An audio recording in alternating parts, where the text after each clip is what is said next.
And we've done it. National media said it wouldn't happen. It did. And looking at you guys. We've always said we were going to make this a one-on-one race, at least by the time New Hampshire comes, and it's happening even faster than that. And so as that happens, it's a psychology thing, right? People are saying, well, we don't have 100 different folks that we want it, that we're going to kind of sift through. It's really become that Trump or Nikki in terms of the nomination. And I think the other candidates have run good races. Chris is great, and Ron's great, and they had a path, and they had a strategy, and that's not going anywhere. Okay, fine. So now we're going to get a consolidation here, right? We're going to get a consolidation behind Nikki. She's the one on the ground. Did she fly in and do a speech and fly out like that other guy? No, right? She's doing all the retail stops. She's crisscrossing the state. We were up in North Conway. She was up in Berlin. We were up in Plymouth. We were over in, where did we go after Plymouth? We went to Hanover and Lebanon area, which was terrific. And then I feel almost bad because in every one of these town halls she's doing, 500-600 people show up, and we literally have to turn 500 or 600 away. I mean, the crowds are really getting that big in some of these events, especially, which is really incredible. I have not seen that before, ever. So, we have very high demands of our candidates in New Hampshire. Nikki has more than passed the test, and she's going to be on the ground here for the next couple weeks. I think she's going to shock everyone in Iowa with a strong second. We know Trump's going to win the caucus in Iowa. That's just a given, right? But again, with Nikki coming in second place where nobody thought it could happen, that's going to happen. It's even more momentum, it's more galvanization. And then again, having a strong second place finish was always our goal. We've got that wrapped up, guys. That's not the word. We're going to win. We're going to win this state, and we're going to hit the reset button for the entire country. The entire country is going to say, oh, wait a minute, it is a one-on-one race. Wait a minute, we do have a clear choice in terms of the Republican Party here. And then to take it from New Hampshire back to her home state of South Carolina, where that momentum becomes real, she knows how to win there, she's done it time and time again, it's really awesome. So the opportunity is right here for us. The rest of the country is watching, they're begging for us to get it right. And so, it's not just what you hear here today and go home, it's really about what you're going to do when you get home. Right? Talk to your coworkers, your friends, your families, your weird uncles. I don't care, right? Republicans, the undeclared voters, that represents 70% of the voting bloc in this state, right? So if we get those voters out, if we make that happen, hey, what's up, brother? Hey, if we make that happen, that is how you win this thing. It's a get out the vote effort, an absolute get out the vote effort. So if we're talking to everyone and we make January 23rd something real, and everyone comes to the polls, the whole rest of the country is going to say, once again, thank you, New Hampshire. That's what we want to hear on January 23rd. So with that, let's bring her up. I love to introduce her. She's out there doing her selfies. She's gonna do a little talk right now. I don't think we're gonna do a lot of direct questions, but she's gonna stay here and be able to just take photos and say hi, answer any questions you got one-on-one. That's the way we want to do it here. Let's bring her up.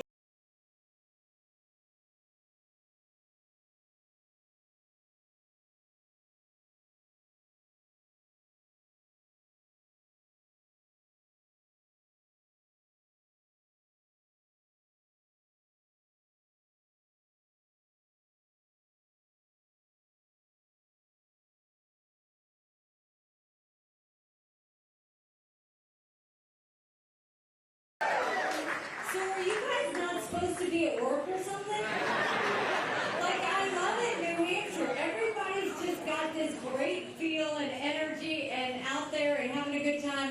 It's great to be here. We started the morning on the seacoast with a group of fishermen who are just great American patriots that you should be proud of. We have been around this state over and over again.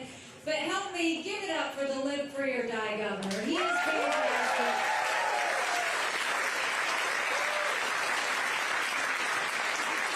We're on a mission to make it a live free or die country. Wouldn't that be great if we did that? And help me thank Bob and Rodney, the owners of this place, for opening it up. Thank you so much for it.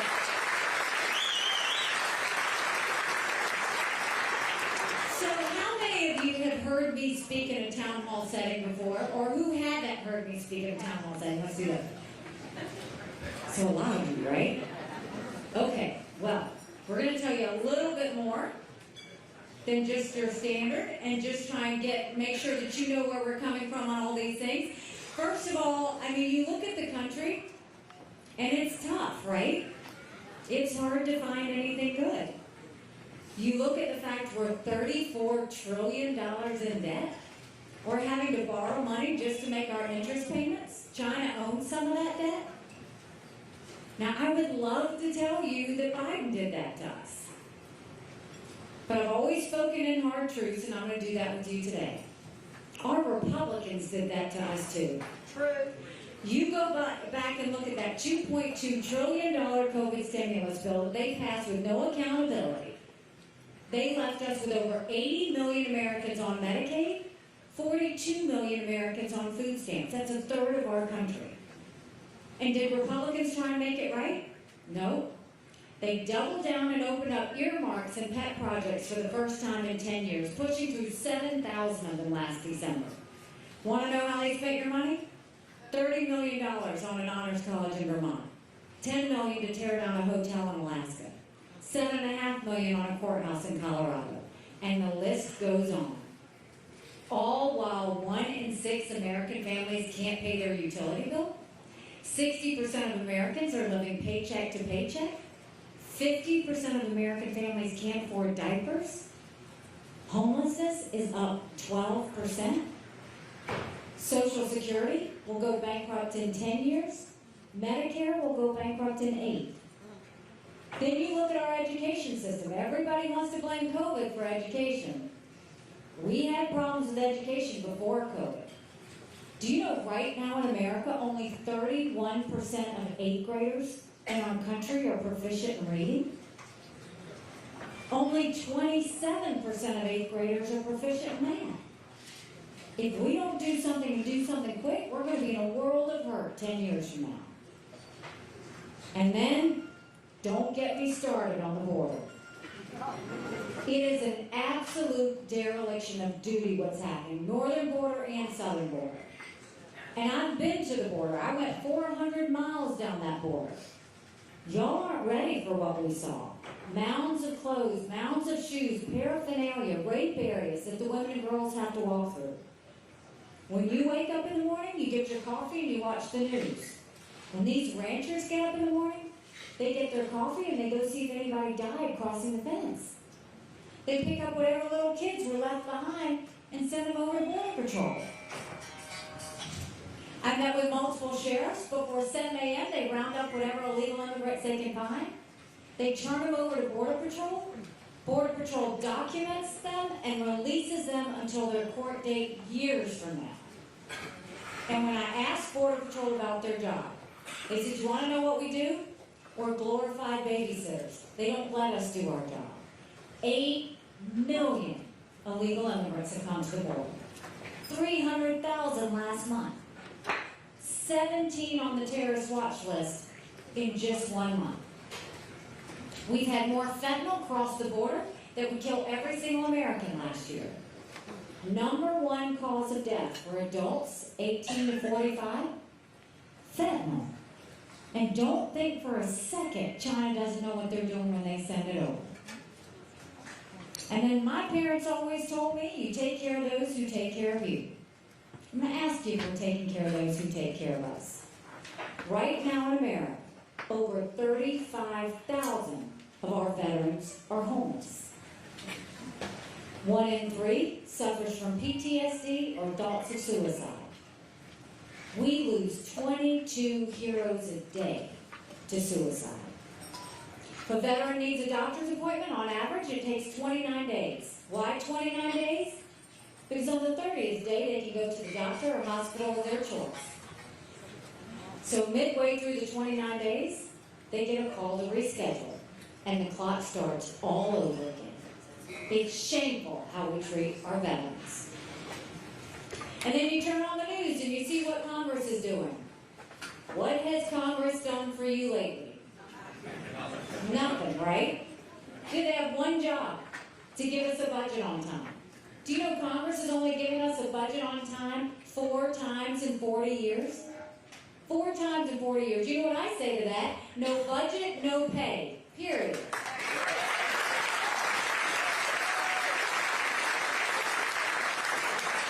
Don't you think it's time we have term limits in Washington, D.C.?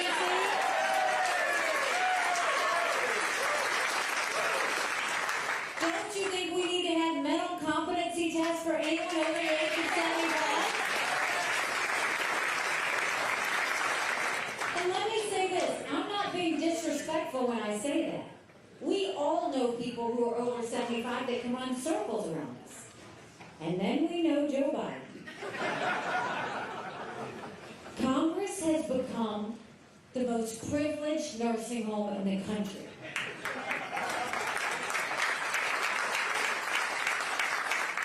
These are people making decisions on our national security.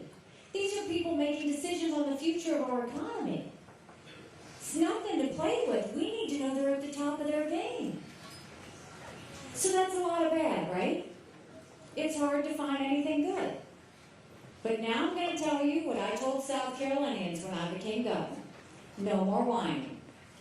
No more complaining. Now we get to work. How do we fix it? When it comes to the economy, we start by clawing back the $100 billion of unspent COVID dollars that are still out there. Instead of 87,000 IRS agents going after middle America, let's go after the hundreds of billions of dollars of COVID fraud. 1 out of every $7 was spent fraudulently. If 8% of our budget is interest, quit borrowing. Cut up the credit cards. You have to balance a budget every day. I had to balance a budget as governor. Why is Congress the only group that refuses to balance a budget? We'll stop the spending, we'll stop the borrowing, we'll eliminate the earmarks, and I will veto any spending bill that doesn't take us back to pre-COVID levels. That will save us trillions.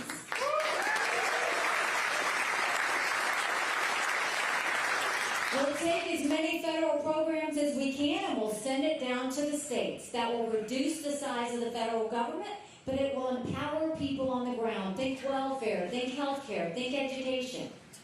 And then we're going to open up the middle class. Right now we're watching the rich get richer and the poor get poorer. So we're going to go and eliminate the federal gas and diesel tax in this country. We're going to cut taxes on the middle class and simplify the brackets. And we're going to make the small business tax cuts permanent. They made the corporate tax cuts permanent, but they made the small business tax cuts temporary. Small businesses are the heartbeat of our economy. Let's prove it.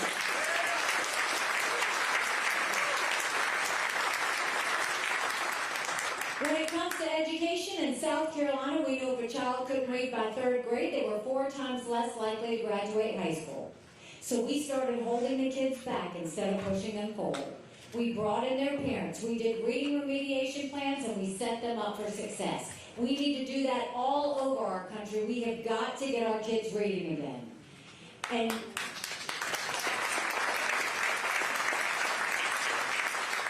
no parent should ever wonder what's being said or taught to their child in the classroom. We need complete transparency in the classroom. Every syllabus should have to go online for every parent to be able to see. And then, as parents, we know we have one job. We have to get our kids right. That's why every parent should be able to decide which school their child goes to or what mode of education they get. And let's start building things in America again. Let's put vocational classes back in our high schools.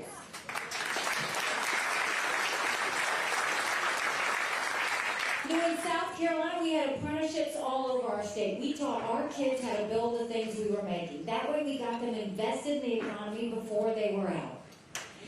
And then, as a point of personal privilege, to all you girl dads out there, and all you strong moms, we have to raise strong girls. Strong girls become strong women. Strong women become strong leaders.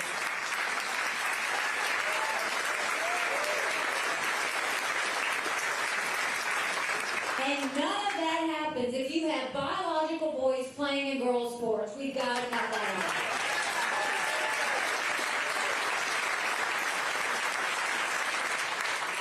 And when I was governor, I passed one of the toughest illegal immigration laws in the country. So what we'll do is take what I did in South Carolina and go national with it. We will make sure we do a national E-Verify program so that every business has to prove that anybody that they hire is in this country legally. We will defund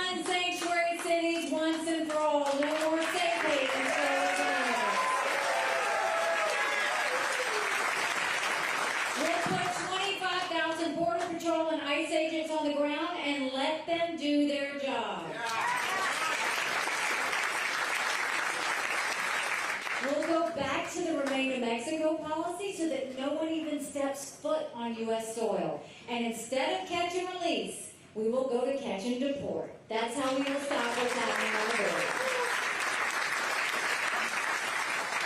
And when it comes to our veterans, we've all seen the times when they deploy and the tears that are shed.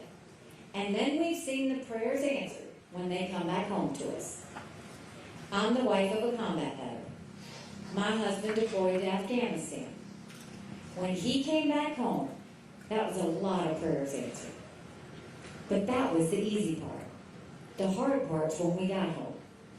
Michael couldn't hear loud noises. He couldn't be in crowds. Life had passed him by for the year that he was gone, and the transition was tough. We can't just love our men and women when they're gone.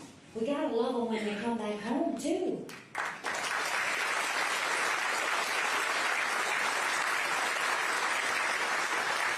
We need to have telehealth so that they get the mental health care they need right when they need it. They should be able to go to the doctor or hospital of their choice. They've earned that right. And when it comes to veterans health care, I think the best way we take care of it is I think every member of Congress should have to get their health care from the VA, and you watch how fast that gets done.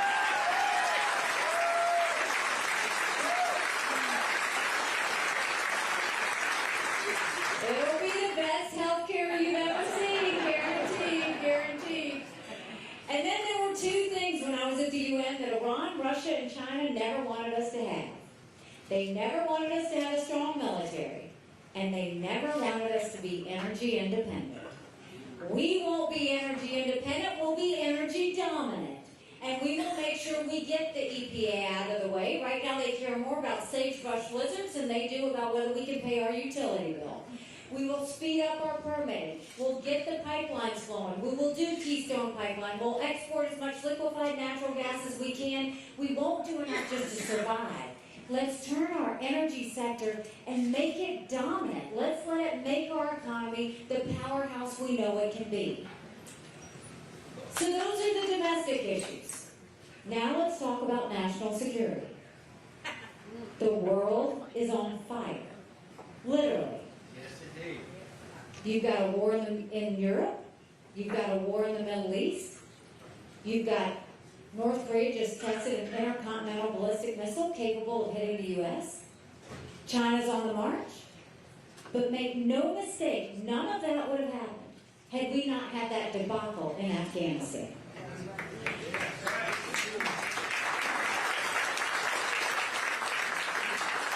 The idea that my husband and his military brothers and sisters who served there had to watch us leave Bagram Air Force Base in the middle of the night without telling our allies who stood shoulder to shoulder with us for decades because we asked them to be there. Think about what that told our friends. More importantly, think about what that said to our enemies. And now you've got Congress saying to you, do you support Ukraine? Do you support Israel? Do you support Israel or do you secure the border? Don't let them lie to you like that. That's a false premise and they know it. Let's take it one at a time. Let's start with Ukraine. You should know at the UN we had no better friend than Ukraine. They supported us on everything, whether I asked them or not. Here you had a pro-American, freedom-loving country that was invaded by a thug. 500,000 people have died or been wounded because of Putin. Now, I will be the first one to tell you, I don't think we should give cash to any country, friend or foe, because you can't follow it. You can't see how it's spent. And I don't think we need to put troops on the ground. And Ukrainians don't want our troops, they want to do this themselves. But we need to give them the equipment and the ammunition to win.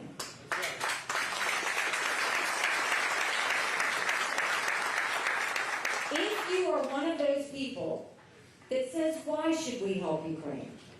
That's a legitimate question for you to ask. The problem is no one has answered you, and I'm going to answer you. The reason you should care about Ukraine, and I saw this every day at the UN, is terrorists, thugs, and dictators always tell us what they're going to do. They're amazingly transparent. Hamas said they were going to go into Israel. China said they were going to take Hong Kong. We watched both of those happen. Russia said they were going to invade Ukraine. They did. China says Taiwan is next. We better believe them. Russia said once they take Ukraine, Poland and the Baltics are next. Those are NATO countries. That puts America at war. This is about preventing war. It has always been about preventing war.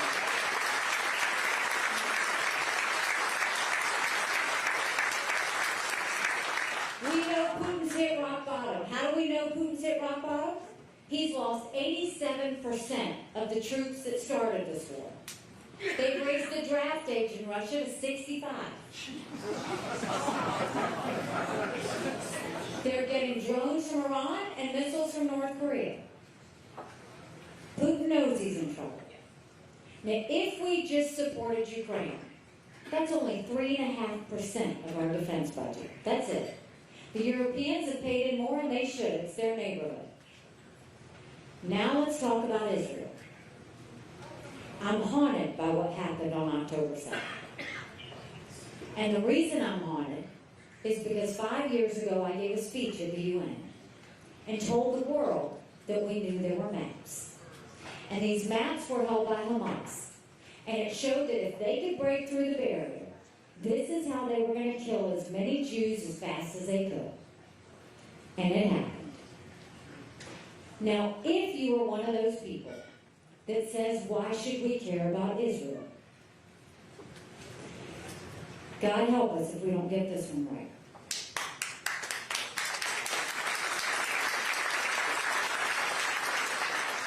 Israel is a bright spot in a tough neighborhood.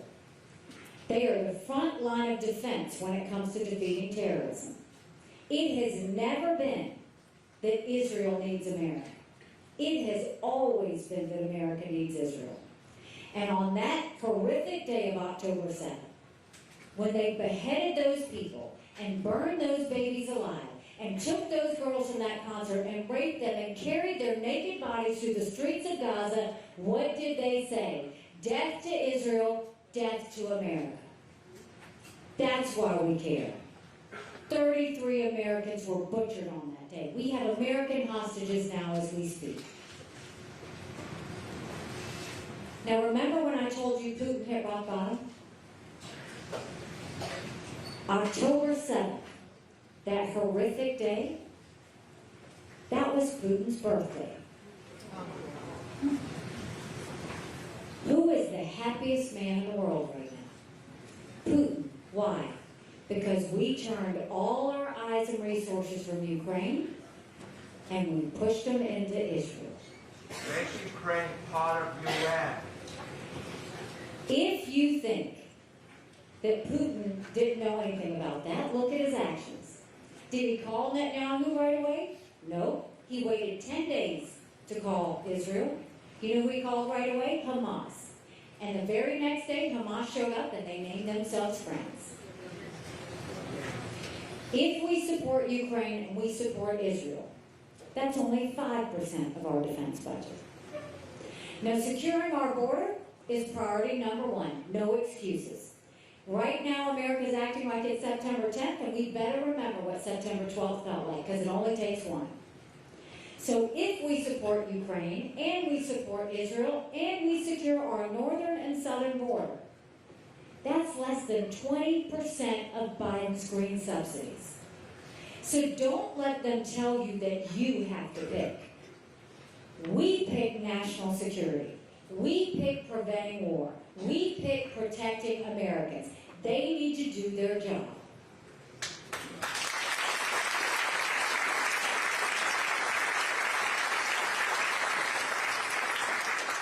Now, prior to Russia's invasion in Ukraine, and prior to the Olympics, Russia and China held hands and named themselves unlimited partners.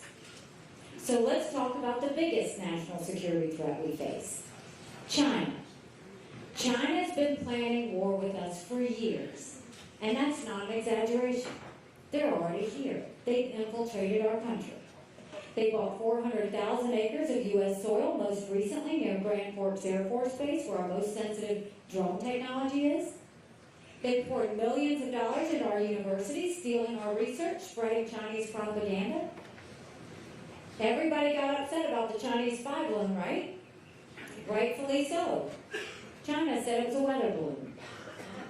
Now we know it got access to U.S. internet and picked up all the surveillance and sent it to China. What about the fact that 90% of our law enforcement drones are Chinese? Now think about the mini surveillance that's happening. There are Chinese police stations throughout our country. There's a Chinese spy base off our shores in Cuba. There's technology that builds up Chinese military and threatens America, yet the Biden administration approved 70% of it last year. The Trump administration approved more than that. Ban Chinese imports. And then you go and you look at the fact we've lost more Americans to fentanyl than the Iraq, Afghanistan, and Vietnam wars combined. 75,000 Americans last year alone. And China's building up its military at a scary pace. They now have 500 nuclear warheads. That's 100 more than they had last year. They're doing cyber, they're doing artificial intelligence, they're doing space, they're doing hypersonic missiles. We've barely gotten started. They have the largest naval fleet in the world. 370 ships, they'll have 400 ships in 2 years. We won't even have 350 ships in 2 decades. And now China's the lead developer on neurostrike weapons. Weapons engineered to change the brain activity of military commanders and segments of the population. That's who we're talking about. So don't let Biden and Yellen tell you that China's a competitor. I dealt with China every day at the United Nations. They never saw us as a competitor. They always saw us as an enemy. We have to look at China the way China looks at us. So how do we deal with China? We start by making sure we stop the sale of any of our land and we take back the land they've already purchased.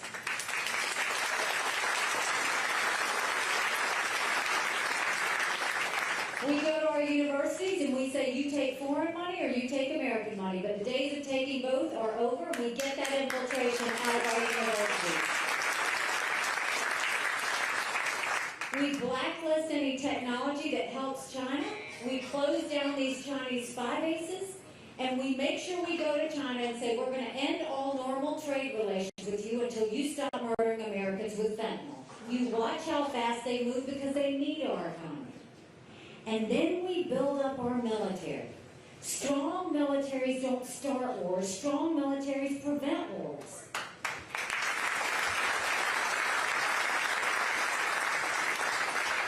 We need to modernize. We've got too many generals focused on wars of the past, land, air, and sea. We need to focus on artificial intelligence, on cyber, on space, on hypersonic missiles, on submarines. That's how we'll deal with the future. And we've got to get them to stop funding all these programs that don't do anything to build up our military. I mean, for goodness sakes, they have got to stop these gender pronoun classes. It's demoralizing our military.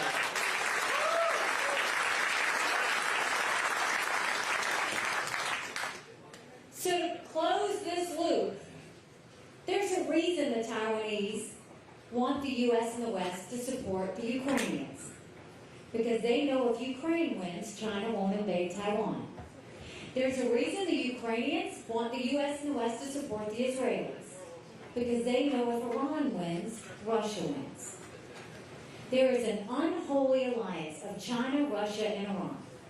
They're bound together in their hatred for freedom, for democracy, and more than anything else, America. We can defeat them, but you don't do it by putting your head in the sand. You do it by letting them know what we expect of them. And so what I will tell you, first step, let's end this national self-loathing that's taken over our country.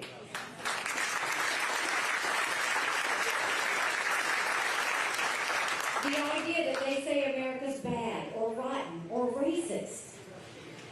I was elected the first female minority governor in history.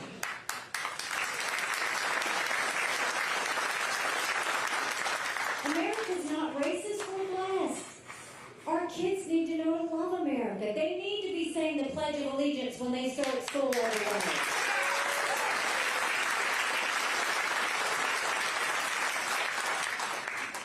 You know, 6 months ago, I dropped my husband Michael off at 4 a.m. for another year-long deployment. And I watched him and 230 soldiers pick up their 2 duffel bags of belongings to go to a country they'd never been, all in the name of protecting America.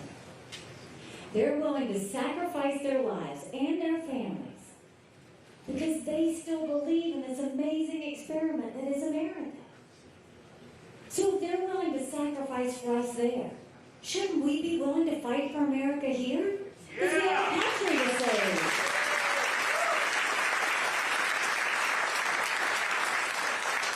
But in order to save her, we've got to acknowledge some hard truths. Republicans have lost the last 7 out of 8 popular votes for president. That's nothing to be proud of. We should want to win the majority of Americans. But the only way we're going to win the majority of the Americans is if we get a new generational leader that leaves the negativity and the baggage behind and focuses on the solutions in the future.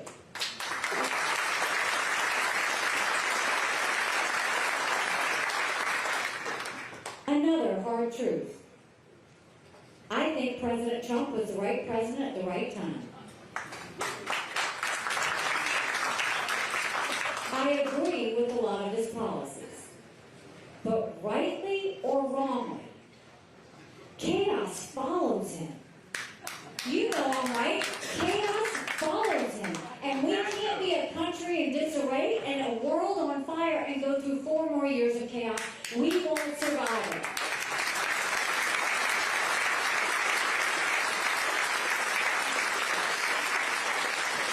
You don't fix Democrat chaos with Republican chaos.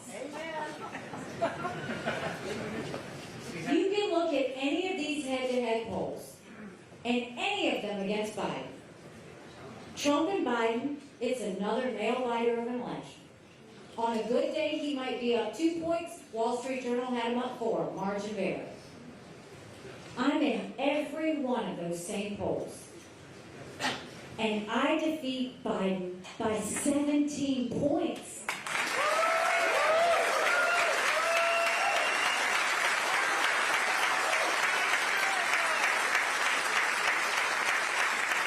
If we win by double digits, that's bigger than the presidency. That's governorships, that's the House, that's the Senate, that's all the way to school board. That's a mandate to stop the crazy spending and get inflation under control. That's a mandate to get our kids reading again and going back to the basics in education. That's a mandate to secure our border, no more excuses. That's a mandate for law and order back in our country, and that's a mandate for a strong America that we can all be proud of. Don't you want that?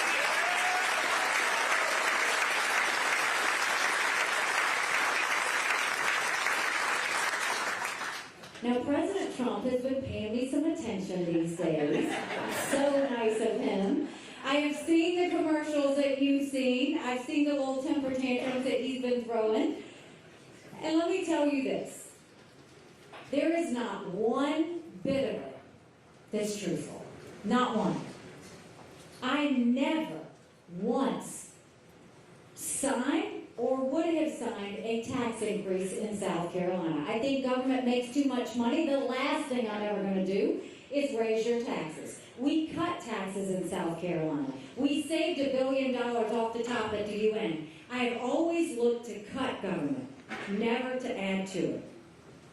But if we're going to talk about Trump's economy, everybody talks about how good the economy was under Trump. And it was good, right? But at what cost? He put us $8 trillion in debt just in 4 years. Our kids will never forgive us for that. I'm going to count it. You don't go and fix the economy by going into debt. You fix the economy by getting yourself out of debt. That's what we can't have. And he wants to talk about raising taxes. In 2018, he proposed on all of us a 25-cent gas tax increase. We can't go into the next 4 years like that.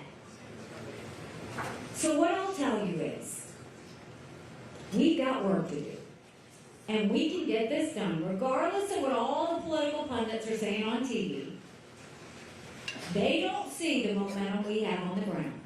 We've got it in Iowa, we've got it in New Hampshire, we've got hundreds of people showing up every day because they are tired of working for government and they want government to start serving the people again.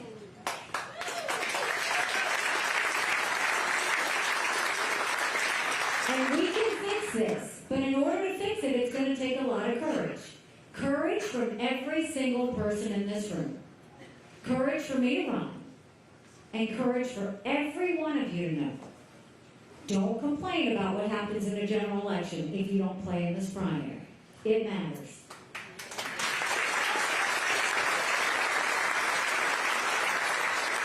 Someone asked me when I announced why I was running. I said, you know, my parents came here 50 years ago to an America that was strong and proud and full of opportunities. I want them to know that country again. I'm doing this for my husband Michael and his military brothers and sisters. They need to know their sacrifice matters. They need to know that we love our country. I'm doing this for my daughter who just got married, and I saw how hard it was for her and her husband to buy a home. The average home buyer in America now is 49 years old. And I'm doing this for my son who's a senior in college. And I am tired of watching him write papers of things he doesn't believe in just to get an A. That's not us. That's not America. And for the first time, 81% of Americans have said they don't think their kids are going to live as good of a life as we did. We can't be okay with that. I'm not okay with that. We do have a country to save. But I'll promise you this. If you will join with us in this movement, if you will join with us in this fight, if you will go tell 10 people and tell them to go to NikkiHaley.com and take a yard sign with you and spread the word, I promise you, our best days are yet to come. Thank you very much. God bless you.